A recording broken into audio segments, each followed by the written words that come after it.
एक और जहां आज के युवा पाश्चात्य संस्कृति की ओर अग्रसर है और मूल संस्कृति से अनभिज्ञ होते जा रहे हैं, वहीं दूसरी ओर उज्जैन नगर में एक ऐसा शिक्षण संस्थान है जो बड़े शहर में स्थापित होने के बावजूद भी प्रतियोगी परीक्षाओं के लिए गुरुकुल की तर्ज पर विद्यार्थियों में ऊर्जा का संचार एवं मनोबल को मजबूत करते हुए लक्ष्य प्राप्ति करवाने हेतु शिक्षा देकर सफलता के नित्य नए आयाम गढ़ रहा है। जहां कक्षाओं की शुरुआत वैदिक मंत्रों व प्रार्थनाओं के साथ होती है, यहां रटने की प्रवृत्ति से दूर छंद चौपाई और सूक्तों के माध्यम से विद्यार्थियों में प्रेरणा का संचार किया जाता है। प्रतियोगी परीक्षाओं में विद्यार्थियों की क्या होनी चाहिए रणनीति, सुनिए युग निर्माण सिविल सर्विस एकेडमी के संचालक राघवेंद्र चौधरी की जुबानी। वीडियो जर्नलिस्ट योगेश बैरागी के साथ विशेष संवाददाता पवन वैष्णव की खास रिपोर्ट। नमस्कार, एनटीवी टाइम न्यूज़ चैनल में आपका स्वागत है। आपके साथ मैं हूं पवन वैष्णव। आप जानते हैं कि परीक्षा एक 3 अक्षर का एक ऐसा शब्द होता है जिसको सुनते ही, जिसका नाम लेते ही आम व्यक्ति के पसीने छूट जाते हैं। और आज हम चर्चा करवाने जा रहे हैं ऐसे ही परीक्षा शब्द को आसान बनाने वाले राघवेंद्र जी चौधरी से, जो कि युग निर्माण सिविल एकेडमी के संचालक है और माँ शिप्रा, माँ महाकाल की पावन नगरी में बच्चों को प्रतियोगी परीक्षा में सफलता प्रदान करवाने के लिए ये प्रयासरत है। नमस्कार चौधरी जी, स्वागत है आपका एनटीवी टाइम न्यूज़ चैनल में। हम जानना चाहते हैं कि आपकी जो वेशभूषा है, आज भारत पर पश्चिमी सभ्यता का खासा प्रभाव है, लेकिन आज आपकी जो वेशभूषा है ये गुरुकुल की वेशभूषा की ओर ले जाने का बच्चों को प्रयास करती है। क्या कारण है कि आप इस तरह की वेशभूषा में आज भी बच्चों को अध्ययन अध्यापन करवाते हैं? तो आदरणीय पवन जी का धन्यवाद मुझे मौका देने के लिए। जैसा कि आपने बताया कि ये माँ शिप्रा का तट है और भगवान श्री कृष्ण यहाँ स्वयं आकर के उन्होंने विद्याध्ययन किया है। सांदीपनी का पूज्य गुरुदेव का आश्रम है यहाँ पे। तो उसी परंपरा को आगे बढ़ाते हुए हम लोग यहाँ पे बच्चों को शिक्षा दे रहे हैं, प्रतियोगी परीक्षाओं की तैयारी करवा रहे हैं और थोड़ा गुरुकुल का वातावरण हमने यहाँ पे निर्मित किया है, क्योंकि हमारे भारत का जो ध्येय वाक्य है, शुरुआत से ही हमारा जो भारत है, सर्वे भवन्तु सुखिनः सर्वे सन्तु निरामया सर्वे भद्राणि पश्यन्तु मा कश्चित् दुःख भाग् भवेत्। इस ध्येय वाक्य को चरितार्थ करते हुए हम लोग पुरातन काल से ही सेवा दे रहे हैं। उसी परंपरा को आगे यहाँ के विद्यार्थी बढ़ाएं, इसी के साथ हम लोग यहाँ पे अभी तैयारी करवा रहे हैं। किस तरीके से विद्यार्थियों का सहयोग आपको मिलता है? किस तरीके से विद्यार्थियों का अब तक चयन हो पाया है और आगे क्या रणनीति होगी? किस तरीके के और चयन करने की आपकी इच्छा है? हमारे यहाँ उज्जैन संभाग के आसपास के जितने ज़िले हैं, तो लगभग ग्रामीण क्षेत्र के बच्चे यहाँ पर अध्ययन के लिए आते हैं और हमारा उद्देश्य मूल रूप से ये होता है कि कम शुल्क में बेहतर शिक्षा हम लोग उपलब्ध करवाएं। और जैसा कि अभी व्यवसायीकरण का दौर है, तो आसपास के यहाँ महानगर लगे हैं, उज्जैन के आसपास भी कई महानगर, इंदौर जैसा महानगर है हमारे पास में। तो कुछ वंचित वर्ग के जो छात्र होते हैं वो ऐसे महानगरों में सर्वाइव नहीं कर पाते हैं और काफ़ी ज़्यादा महंगा वहाँ पर किराया है, शिक्षा भी बहुत महंगी हो गई है, कोचिंग क्लासेस की फीस बहुत है। तो इसलिए हम यहाँ पे युग निर्माण सिविल सर्विस एकेडमी में कम शुल्क में उनको सारी बेहतर शिक्षा उपलब्ध करवा रहे हैं और विभिन्न प्रतियोगी परीक्षाओं में यहाँ पे चयन भी अपने यहाँ से हो रहे हैं। पिछले 2015 से हम लोग यहाँ सेवा दे रहे हैं और लगभग 125 विद्यार्थियों का आरक्षक भर्ती में चयन हुआ है, जिनकी लिस्ट हमारे पास में है। सब इंस्पेक्टर में 6 विद्यार्थियों का चयन हुआ है। पिछली पटवारी भर्ती जो हुई थी 2017 में, उसमें भी अपने यहाँ से लगभग 16 विद्यार्थियों का चयन हुआ है, जिनके फ़ोटो आप यहाँ एकेडमी में लगे हुए देख सकते हैं। और इस बार जो MPPSC प्रारंभिक परीक्षा का रिज़ल्ट आया है पिछले वर्ष का, उसमें अपने यहाँ से 15 विद्यार्थियों का प्रारंभिक परीक्षा में चयन हुआ है। और जो 2019 वाली मुख्य परीक्षा का रिज़ल्ट आया है, उसमें लगभग 4 विद्यार्थी अपने यहाँ से चयनित हुए हैं जो इस बार इंटरव्यू देंगे। तो जैसा कि आपने प्रश्न किया कि इतना कम में आप किस तरीके से मैनेज करते हैं, तो हमारे यहाँ जो शिक्षक पढ़ाते हैं वो भी बहुत सेवाभावी हैं। न्यूनतम उनकी सैलरी है और कम से कम सैलरी में वो अच्छा प्रदर्शन कर रहे हैं। सेवा भाव के साथ ये सब उपक्रम यहाँ पे चल रहा है और मैं समझता हूँ कि विद्यार्थियों को भी इससे काफ़ी लाभ मिल रहा है और ऐसे वंचित वर्ग के विद्यार्थियों को इससे बहुत लाभ है। वो यहाँ पे कम शुल्क में आकर के बेहतर शिक्षा प्राप्त कर रहे हैं। आधुनिकता अपने चरम पर है। एक और जहाँ व्यावसायिक प्रशिक्षण संस्थान बड़ी शुल्क लेते हैं, दूसरी ओर नए तरीकों उच्च आयामों को स्थापित वो करते भी हैं। लेकिन आप अपने अध्ययन अध्यापन के दौरान वेदों की चौपाइयाँ, उनके श्लोक का प्रयोग करते हैं, उससे विद्यार्थियों को किस प्रकार से लाभ मिलता है? मुझे लगता है कि इस समय में बच्चों के अंदर जो एक नकारात्मकता का पुट होता है, क्योंकि बच्चा इस दौर में जब वो प्रतियोगी परीक्षा की तैयारी के लिए आता है, उसकी 12वीं हो चुकी होती है और फर्स्ट ईयर में जो कॉलेज का माहौल होता है उसमें थोड़ा सा डिप्रेशन की ओर जाने लगता है, प्रतियोगी परीक्षाओं के कारण दबाव महसूस करने लगता है। तो ये जो अपनी वेदों की चौपाई है, श्री रामचरितमानस की चौपाइयाँ हैं, वेदों के सूक्त है, इन सब से उन्हें बहुत ही लाभ होता है और मोटिवेट होते हैं, क्योंकि ये हमारी आधार है संस्कृति का। मुख्य रूप से देखा जाए तो हम उसी को शिक्षा में समावेश करते हुए उनको प्रेरणा देते हुए यहाँ पे पढ़ाते हैं, जिससे वो डिप्रेशन से, नकारात्मक विचारों से दूर जा सके और अच्छा प्रदर्शन अपने जीवन में कर सके। जैसा कि आप बता रहे हैं कि बच्चों में तैयारी के दौरान डिप्रेशन होता है, तनाव होता है, आप चौपाइयों के माध्यम से तो तनाव दूर करने का प्रयास करते ही हैं, लेकिन प्रतियोगी परीक्षा और फिर सिविल सेवा एक ऐसा पड़ाव होता है जहाँ पे विद्यार्थियों को अधिक धैर्य रखने की आवश्यकता होती है। लेकिन इसी पड़ाव के दौरान कई विद्यार्थी आत्महत्या जैसे कुप्रयास कर लेते हैं। उससे बचने के लिए क्या रणनीति होनी चाहिए विद्यार्थियों की कि विद्यार्थी आसानी से उनसे बच सके? आपने बहुत ही गंभीर और चर्चित प्रश्न आपने किया है। आजकल जैसा आप देखते हैं कि अपने भारत में कोटा जैसे महानगर हैं, इंदौर जैसे महानगर हैं, दिल्ली जैसे महानगर हैं, जहां विभिन्न प्रतियोगी परीक्षाओं के लिए क्लासेस संचालित होती हैं, लेकिन वहां से भी आए दिन हम लोग मीडिया में सुनते हैं कि बच्चों ने इस तरह के आत्महत्या के प्रयास किए। तो मुझे लगता है कि वो अपनी मूल ऊर्जा के स्रोत से दूर है। अपने ईश्वर ने सभी को कुछ न कुछ हमें एक अच्छा भीतर ऊर्जा देकर के इस धरती पर भेजा है और हम उस ऊर्जा के स्रोत से दूर हो गए हैं, इसीलिए इस तरह का नकारात्मक माहौल हमें महसूस होता है। जैसा कि हम कभी मंदिर जाते हैं, एक उदाहरण देना चाहूँगा, जैसे मंदिर जाते हैं तो मंदिर में जो हम मूर्ति देखते हैं कितनी सुंदर और वो विशिष्ट प्रतिमा होती है, लेकिन उस मूर्ति का वो स्वरूप देने के पीछे कितना उसने ऐसा कष्ट सहा होगा, उस मूर्ति ने, कुम्हार ने कैसा उसको गढ़ा होगा, शिल्पी ने गढ़ा होगा। मैं एक पंक्ति के माध्यम से उसको व्यक्त करना चाहूँगा। समर में घाव खाता है उसी का मान होता है, समर में घाव खाता है उसी का मान होता है, छिपा उस वेदना में ही अमर बलिदान होता है, सृजन में चोट खाता है जो छीनी और हथौड़ी की, सृजन में चोट खाता है जो छीनी और हथौड़ी की, वही पाषाण मंदिर में तभी भगवान होता है, वही पाषाण मंदिर में तभी भगवान होता है। तो मुझे लगता है कि जीवन में यदि कष्ट नहीं आएंगे, इस तरह की विपरीत परिस्थितियाँ निर्मित नहीं होगी, तो हमारा व्यक्तित्व गढ़ा कैसे जाएगा। तो हम ऐसी विपरीत परिस्थितियों में कुछ अच्छा सीखें और उससे नकारात्मक उसको लेने की बजाय उसको सकारात्मक पक्ष से देखें, और जितनी भी समस्याएं जीवन में आती है कोई ना कोई परिणाम भी, कोई ना कोई अच्छा उसका समाधान भी उसके साथ में आता है। तो हर समस्या में समाधान होता ही है, हम धैर्यपूर्वक उसको देखें और लगातार मेहनत करते हुए जीवन में आगे बढ़ें। तो मुझे लगता है ऐसे क्षेत्र से भी, डिप्रेशन के माहौल से हम उबर सकते हैं। और सारे विद्यार्थी से मेरा यही निवेदन है कि इस तरह की विपरीत परिस्थितियों से वो थोड़ा सा अपने आप को बचाएं, और जब मन में ऐसा आए तो इस तरह के अच्छे कुछ साहित्य का अध्ययन करें, गुरुजनों के सानिध्य में रहें, जिससे हम ऐसी परिस्थितियों से बचें और सकारात्मक ऊर्जा की ओर आगे बढ़ सकें। आप अपने संस्थान में यूपीएससी, एमपीपीएससी या अन्य प्रतियोगी परीक्षा की तैयारी भी करवाते हैं। अन्य प्रतियोगिता परीक्षाएं तो एक दिवसीय होती है, लेकिन यूपीएससी और एमपीपीएससी के लिए विद्यार्थियों को काफ़ी अध्ययन करना होता है। क्या उसकी रणनीति होती है, कितने पड़ाव में वो तैयारी कर सकता है जिससे कि उसको आसानी से सफलता अर्जित हो सके? हमारे यहाँ पे मुख्य रूप से जो बैच चलते हैं वो एमपीपीएससी परीक्षा के लिए हम लोग बैच चलाते हैं। और एमपीपीएससी जो Madhya Pradesh public service commission है, मध्य प्रदेश लोक सेवा आयोग, ये मध्य प्रदेश में सारे उच्च प्रशासनिक पदों के लिए भर्ती आयोजित करता है। और ये 3 चरणों में परीक्षा होती है। पहले प्रारंभिक परीक्षा होती है, प्रारंभिक परीक्षा में जिसका चयन होता है विद्यार्थी फिर मुख्य परीक्षा देते हैं, मेंस एग्ज़ाम होता है। उसमें जिनका चयन होता है वो फिर इंटरव्यू तक जाते हैं, साक्षात्कार तक जाते हैं।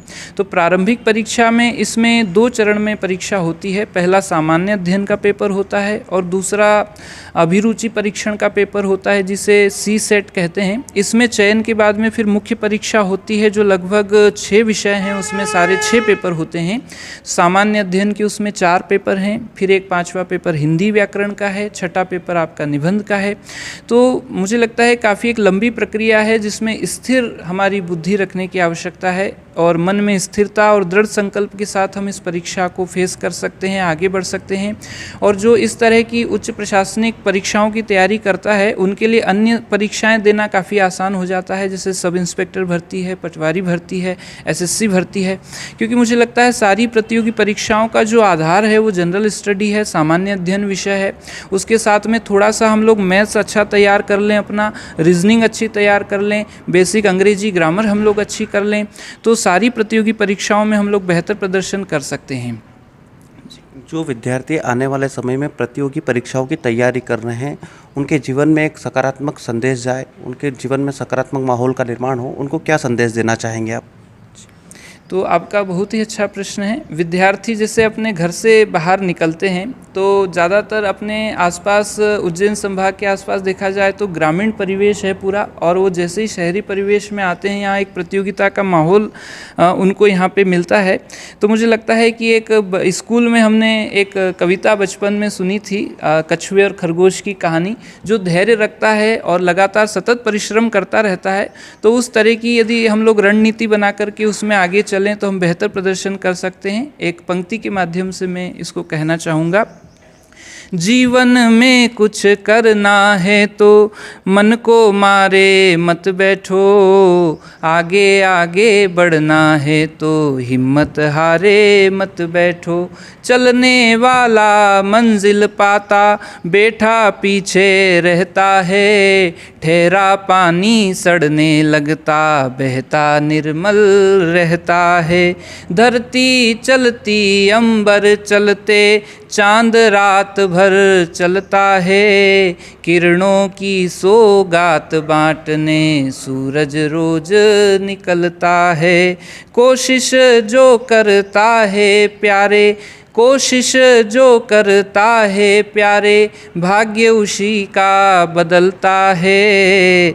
जीवन में कुछ करना है तो मन को मारे मत बैठो। तो जीवन में यदि हम कुछ अच्छा करना चाहते हैं, बड़ा संकल्प हम लोग लेकर के चल रहे हैं, बड़ा लक्ष्य जीवन में लेके चल रहे हैं, तो थोड़ा सा दृढ़ संकल्प और एक सकारात्मक ऊर्जा हमारे भीतर हो, ये बहुत ज़रूरी है। क्योंकि जैसे जैसे हम जीवन की इस यात्रा में आगे चलते हैं तो बहुत सारे पड़ाव ऐसे आते हैं जहाँ पे हमारा मन थोड़ा सा डगमग होने लगता है और विपरीत परिस्थितियाँ जीवन में बनने लगती है। तो यही ध्येय लेकर के हम लोग यदि संकल्प का और दृढ़ता का लेकर के चलेंगे तो सारी बाधाओं को पार करते हुए हम लोग लक्ष्य तक जरूर पहुँचेंगे। विद्यार्थियों से भी मेरा यही निवेदन है। आप जिस प्रकार से वस्त्र धारण करते हैं, तिलक लगाते हैं, ये एक पुरानी परंपरा को दर्शाता है, लेकिन आज आधुनिकता अपने चरम पर है। आप इस पहनावे के बाद, इस तिलक लगाने के बाद आपसे विद्यार्थियों को क्या सकारात्मकता का मैसेज जाता है, नकारात्मकता? विद्यार्थियों का किस प्रकार का संदेश मिलता है? जैसे कि हम फिल्मों में देखते हैं कि कई इस टाइप के तिलक लगाकर अगर शिक्षक जाता है तो विद्यार्थी उसका मजाक भी उड़ाते हैं, लेकिन यहाँ आपको कैसा महसूस होता है? विद्यार्थियों में किस प्रकार से मैसेज जाता है आपको लेकर? मुझे लगता है यहाँ 3 घंटे प्रतिदिन विद्यार्थी बैठते हैं और मैं खुद भी यहाँ पे अध्ययन का काम करवाता हूँ, बच्चों को पढ़ाता हूँ, और भी हमारे जो गुरुजन हैं एकेडमी में जो पढ़ाते हैं वो भी इसी वेशभूषा में रहते हैं। तो विद्यार्थी लगातार 3 घंटे प्रतिदिन जब हमको देखता है तो मुझे लगता है जिसकी कथनी और करनी एक जैसी होती है वही बच्चों के मन पे प्रभाव डाल पाता है। तो हमारे यहाँ पे जो भी अध्ययन के लिए शिक्षक आते हैं, पढ़ाने के लिए, अध्यापन कार्य के लिए शिक्षक आते हैं, वो इसी वेशभूषा में रहते हैं और उनका जो जीवन का निजी पक्ष है वो मुझे लगता है दिन भर इसी दिनचर्या में और इसी वेशभूषा में वो रहते हैं। तो उसका प्रभाव बच्चों पे ज़्यादा अच्छा पड़ता है। और साथ में जनरल स्टडी पढ़ाते समय, मैथ्स पढ़ाते समय, रीजनिंग पढ़ाते समय हम जितने अपने पौराणिक सूक्त हैं, श्लोक हैं, उनका भी हम साथ में यहाँ पे उच्चारण करवाते हैं बच्चों को। और प्रतिदिन एक दैनिक प्रार्थना भी अपने यहाँ पे होती है जिसमें हनुमान चालीसा प्रतिदिन बच्चे सामूहिक पाठ करते हैं। तो इस तरीके से जब अच्छे संस्कार के बीज उनमें डलेंगे तो धीरे धीरे 1 दिन, 2 दिन, 4 दिन, 15 दिन, और अपने यहाँ जो सेशन है वो 6 महीने का है। तो लगातार जब इस माहौल में वो आते हैं, देखते हैं, सुनते हैं, तो उनमें परिवर्तन आने लगता है और भीतर से उन्हें अपनी गलतियों का एहसास होने लगता है कि जीवन में कोई यदि गलत कार्य उनसे हो गया हो तो उसको छोड़ करके एक सकारात्मक परिवेश में आने का प्रयास करते हैं। हम सनातन धर्म में विश्वास रखते हैं। आप अपने कक्षाओं की शुरुआत दोहा, चौपाई, श्लोक, प्रार्थनाओं से करते हैं। कितना फ़ायदेमंद मानते हैं इसको आप? ये बहुत ही लाभकारी है क्योंकि ये हमारी गुरुकुल की मूल परंपरा है। हमारे यहाँ कहा गया है कि गुरुर ब्रह्मा गुरुर्विष्णु गुरुर्देवो महेश्वराय गुरुर साक्षात परब्रह्म तस्मै श्री गुरुवे नमः। तो गुरु जो शब्द है ये किसी देह का नाम गुरु नहीं है, कोई देह गुरु नहीं हो सकता है। गुरु एक विश्वव्यापी सत्ता है जो सकल ब्रह्मांड में व्याप्त है। और श्रद्धा का पुट यदि विद्यार्थियों में एक किसी व्यक्ति विशेष के प्रति पनपने लगता है तो धीरे धीरे वो सबके अंदर श्रद्धा रखने लगता है। और इस तरीके से जब वो माहौल यहाँ का देखते हैं तो विद्यार्थी धीरे धीरे इसमें ढलने लगते हैं और ये हमारी जो दैनिक प्रार्थना है ये उनके जीवन में एक सकारात्मक परिवर्तन लेके आती है। धीरे धीरे उनका जो विचार है वो परिवर्तन होने लगते हैं और अपनी आत्मशक्ति से बच्चे जुड़ने लगते हैं। तो मैं एक पद के माध्यम से इसको कहना चाहूँगा कि जिसे अपने स्व का बोध नहीं होता है, जो अपने आप को नहीं पहचानता है, वो अन्य कोई कार्य मुझे नहीं लगता है कि जीवन में ठीक तरीके से कर सकता है। चाहे कितना भी अच्छा उसको माहौल मिल जाए, कितने भी उसको प्रेरित करने वाले लोग आसपास हो, लेकिन उसको जब तक खुद पे भरोसा नहीं होगा वो उस कार्य को नहीं कर पाएगा। तो हमारे पूज्य गुरुदेव एक पंक्ति हमेशा गुनगुनाते हैं कि जिसको नहीं है बोध वो गुरु ज्ञान क्या करे। जिसको अपने होने का बोध नहीं है वो किसी भी ज्ञान का उसके लिए होना निरर्थक है। तो अपने खुद को पहले पहचानना बहुत आवश्यक है। निज रूप को जाना नहीं पुराण क्या करे। पद में कहा गया है कि घट घट में ब्रह्म ज्योति का प्रकाश हो रहा। ऊर्जा का एक संचार सकल ब्रह्मांड में सभी देह के भीतर है और उस तक जाने की हमें आवश्यकता है। घट घट में ब्रह्म ज्योति का प्रकाश हो रहा। मिटा न द्वैत भाव तो पुराण क्या करे। ये जो द्वैत भाव है, ये जो ईर्ष्या का भाव है, जैसा कि अभी विश्व में बहुत जगह ऐसा एक दूसरे देश पर आक्रमण हो रहे हैं, तो वो इस मूल भावना को नहीं समझ रहे कि आखिरकार है तो एक ही सब। इस तरह का माहौल बना करके कुछ नहीं हासिल हो सकता है। तो द्वैत भाव जब तक है तब तक हम अपने मूल लक्ष्य से दूर रहेंगे। पद में कहा गया है कि ईश्वर का जो संसार है बहुत व्यापक है। रचना प्रभु की देखी कर योगी बड़े बड़े पावे न कोई पार तो नादान क्या करे। और अंत में करके दया दयाल ने मानुष्य जन्म दिया लेकिन बंदा न करे कर्म तो भगवान क्या करे। बंदा न करे कर्म तो भगवान क्या करे। ईश्वर ने तो हम सभी पे कृपा करके हमें इंसान का शरीर दिया है, लेकिन फिर भी हम इसकी महत्ता नहीं समझें, अपनी ऊर्जा को हम लोग नहीं जाने, तो ये मनुष्य जीवन फिर व्यर्थ चला जाएगा और हम कर्म नहीं करेंगे तो फिर सफलता हमें कैसे प्राप्त होगी। तो यही हमारा मूल उद्देश्य है एकेडमी का। सर, सोशल मीडिया एक ऐसा प्लेटफॉर्म है जिसका हर एक व्यक्ति उपयोग करता है, चाहे वो शिक्षक हो चाहे विद्यार्थी हो। लेकिन इस सोशल मीडिया के दो तरीके, एक नकारात्मक एक सकारात्मक। एक विद्यार्थी अपने जीवन में इस सोशल मीडिया जैसे यूट्यूब, फेसबुक, व्हाट्सएप, इनका किस तरीके से उपयोग करे कि उसका जीवन सार्थक हो सके और सोशल मीडिया का वो प्रभावी उपयोग कर सके। देखिए, सोशल मीडिया एक बहुत बड़ा प्लेटफॉर्म है जिसमें कुछ अच्छा भी है और उसमें कुछ बुरा भी है। यदि हम लोग जीवन में कुछ अच्छा करना चाहते हैं, आगे बढ़ना चाहते हैं, तो थोड़ा सा अपने पे नियंत्रण रख करके हम उसमें जितना भी मैटर है, जो भी कुछ अच्छी चीज़ें हैं उसका हम अध्ययन करें। यूट्यूब के माध्यम से हम दुनिया के अच्छे अच्छे मोटिवेशनल स्पीकर को सुन सकते हैं और जो अच्छे अच्छे लेखक हैं उनसे अपन जुड़ सकते हैं। अच्छा साहित्य का अध्ययन हम कर सकते हैं। गूगल में पूरी दुनिया समाई हुई है, उस पर हम लोग अच्छा सकारात्मक साहित्य का अध्ययन कर सकते हैं।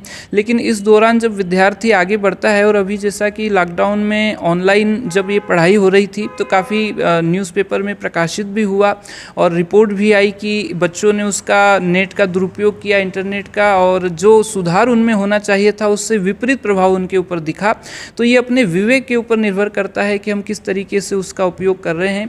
और ये सब होगा गुरु के सानिध्य में रहने से। जब हम अच्छी धारा से जुड़े रहते हैं, जब हम अच्छा साहित्य का अध्ययन करते हैं, तो धीरे धीरे ये सब जो बुराइयां हमारे भीतर होती हैं वो दूर चली जाती हैं। और इंटरनेट जैसे प्लेटफॉर्म का भी हम सही उपयोग कर सकते हैं, और ये आज के समय में बहुत ज़रूरी है। लेकिन थोड़ा सा विवेक के साथ हम यदि इसका उपयोग करें तो बहुत ही अच्छे परिणाम हमारे सामने आ सकते हैं।